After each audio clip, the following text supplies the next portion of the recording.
لقمان حکیم ایک ایسے حکیم تھے کہ صدیاں گزر گئی ہے، آج تک ایسا کہ لقمان جیسا نہیں کوئی پیدا ہوا اور نہ ہی پیدا ہوگا۔ اس کی ایک بہت بڑی حدیث ہے کہ حضرت لقمان زیادہ شکل صورت کے نہیں تھے، وہ ایک حبشی تھے اور یوروپ کے رہنے والے تھے۔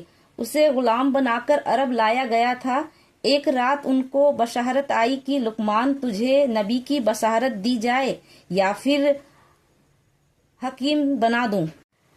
تو حضرت لقمان نے کہا اللہ، نبی تو ہر کوئی بنا، تو مجھے حکیم بنا اور ایسا بنا کہ تاریخ میں میرے جیسا حکیم کوئی نہ بن سکے۔ اللہ نے قرآن میں سورہ لقمان کے نام سے ایک پوری آیت اتاری ہے اور حضرت لقمان نے بہت ایسی بیماریوں کو ٹھیک کی ہے اور ایسی دوائیاں بنائی ہے جو لوگ آج تک وہاں تک پہنچنا تو دور کی بات ہے، ان کے دماغ سے بھی قاصد ہے، اور بہت ساری حدیث بھی لکھی ہے۔ ان سے پتہ چلتا ہے کہ حضرت لقمان ایک حکیم بھی تھے اور ایک نبی بھی تھے۔ کچھ حدیثوں میں حضرت لقمان یہ کہتے ہیں کہ میں نے زندگی میں مختلف دوائیوں سے لوگوں کا علاج کیا ہے، مگر اس طویل تجربے سے سیکھا ہے کہ انسان کے لیے بہترین دوائی محبت اور عزت ہے۔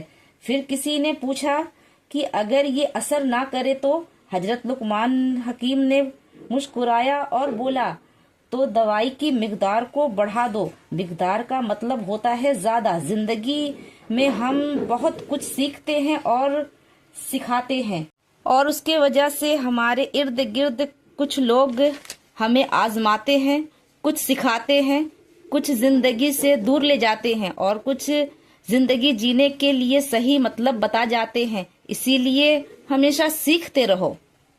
اور کچھ حدیث انہوں نے اپنے بیٹوں کو بھی نصیحت کیا۔ لقمان نے یہ بھی کہا بیٹا، اگر کوئی عمل رائی کے دانے کے برابر بھی چھوٹا ہو اور ہو بھی کسی پتھر کے اندر یا آسمانوں میں مغفرت ہو یا زمین کے اندر، اللہ اس کو قیامت کے دن لاموجود کرے گا۔ کچھ شک نہیں کہ اللہ باریک ہے، خبردار ہے۔ بیٹا، نماز کی پابندی رکھنا اور لوگوں کو اچھے کام کرنے کا مشورہ دیتے رہنا اور بری باتوں سے منع کرتے رہنا۔